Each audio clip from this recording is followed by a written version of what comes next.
रही थी। नदी का किनारा था और दूर कहीं मंदिर की घंटी बज रही थी।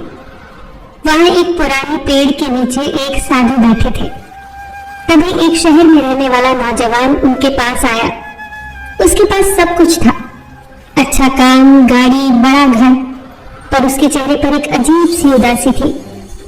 वह साधु के पास बैठ गया और धीमी आवाज में बोला, बाबा, सुना है आपके पास हर दुख का इलाज है, पर मेरा दुख ऐसा है जो किसी को दिखता ही नहीं।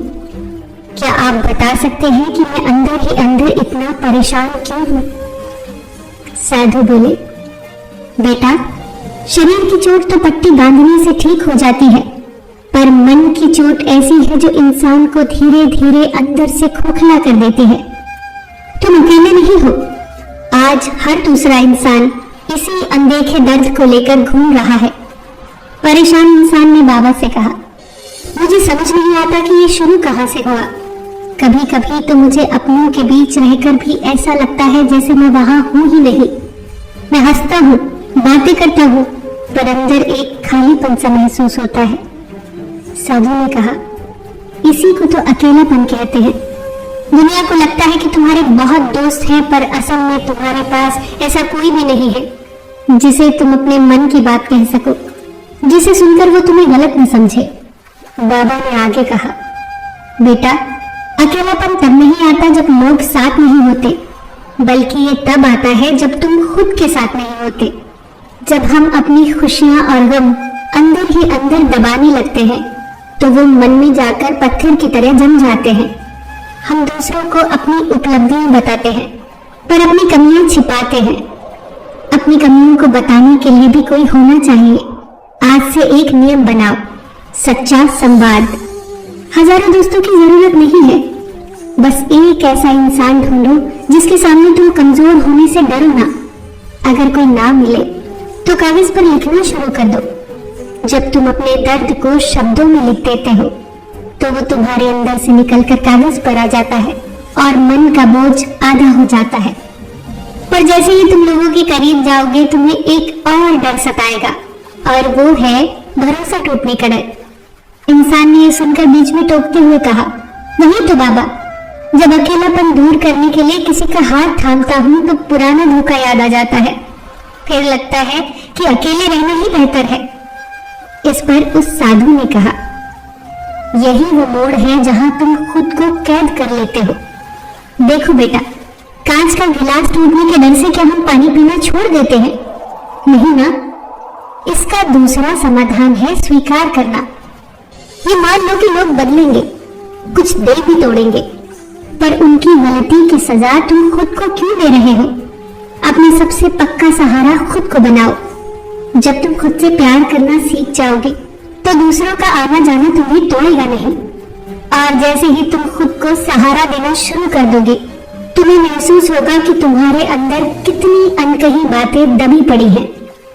इस पर उस इंसान ने कहा, सच कहा बाबा, बरसों से दबी हुई बातें, कुछ मलाल और कुछ कड़वी यादें मुझे कभी भी चैन से बैठने नहीं देती। लगता है जैसे दिमाग में कोई फिल्म चल रही है जिसे मैं रोक नहीं सकता।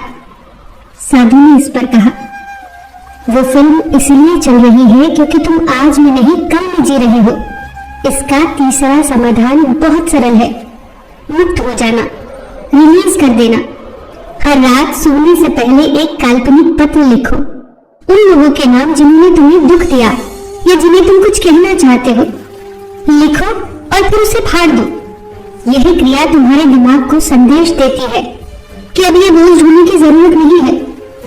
जब तुम इस बोझ को गिरा दोगे तो तुम पाओगे कि जो मानसिक थकान तुम्हें घेरे हुए थी वो धीरे धीरे कम हो रही है।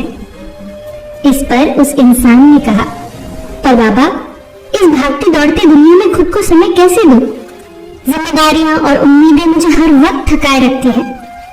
साधु ने इस पर मुस्कुराते हुए कहा, बच्चे, खाली कुएं से प्यासे की प्यास नहीं बुझती।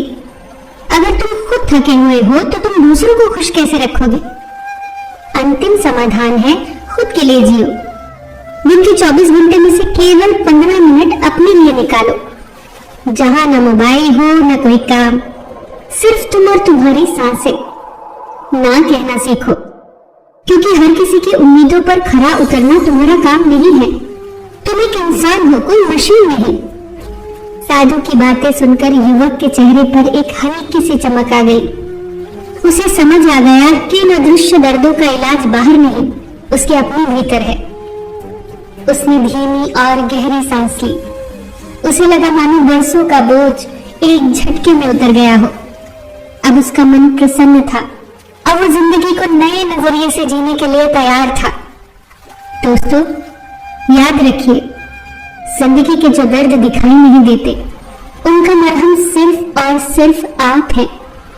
अपनी कद्र करना शुरू कीजिए, दुनिया अपने आप खूबसूरत लगेगी। फिर मिलेंगे दोस्तों।